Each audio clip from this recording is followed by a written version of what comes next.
অন্যদিকে যুক্তরাষ্ট্র এখনও তালেবান সরকারকে স্বীকৃতি দেয়নি, বরং তাদের শীর্ষ নেতাদের উপর নিষেধাজ্ঞা আরোপ করেছে। একই সঙ্গে আফগান কেন্দ্রীয় ব্যাংকের বিলিয়ন ডলারের সম্পদও ফ্রিজ করে রেখেছে, যার ফলে আফগানিস্তানের ব্যাংকিং খাত আন্তর্জাতিক অর্থনৈতিক ব্যবস্থা থেকে কার্যত বিচ্ছিন্ন হয়ে পড়েছে। তবে রাশিয়া শুরু থেকে ভিন্ন অবস্থান নিয়েছে। মার্কিন সেনা প্রত্যাহারকে রাশিয়া ব্যর্থতা বলে অভিহিত করে।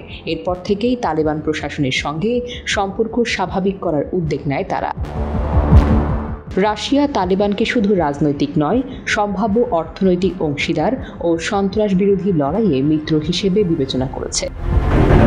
2022-24 সালে রাশিয়ার অর্থনৈতিক সম্মেলনগুলোতে তালেবান প্রতিনিধিরা অংশ নেয় এবং 2024 সালে অক্টোবরে তালেবানরা শীর্ষ কূটনৈতিক মস্কোতে রুশ পররাষ্ট্রমন্ত্রী সের্গেই ল্যাভরভের সঙ্গে বৈঠক করেন।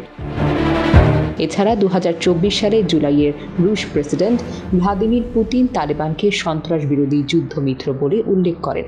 বিশেষ করে আইএস খোরাসানের বিরুদ্ধে তাদের অবস্থান রাশিয়ার জন্য গুরুত্বপূর্ণ হয়ে ওঠে, যারা আফগানিস্তান ও রাশিয়ার বেশ কয়েকটি ভয়াবহ হামলা চালিয়েছে। রাশিয়ার এই সিদ্ধান্ত আন্তর্জাতিক অঙ্গনে নতুন মাত্রা যোগ করবে বলে ধারণা করা হয়েছে, বিশেষ করে তালেবান সরকারের আন্তর্জাতিক স্বীকৃতি এবং আফগানিস্তানের ভূরাজনৈতিক পরিস্থিতির প্রেক্ষাপটে।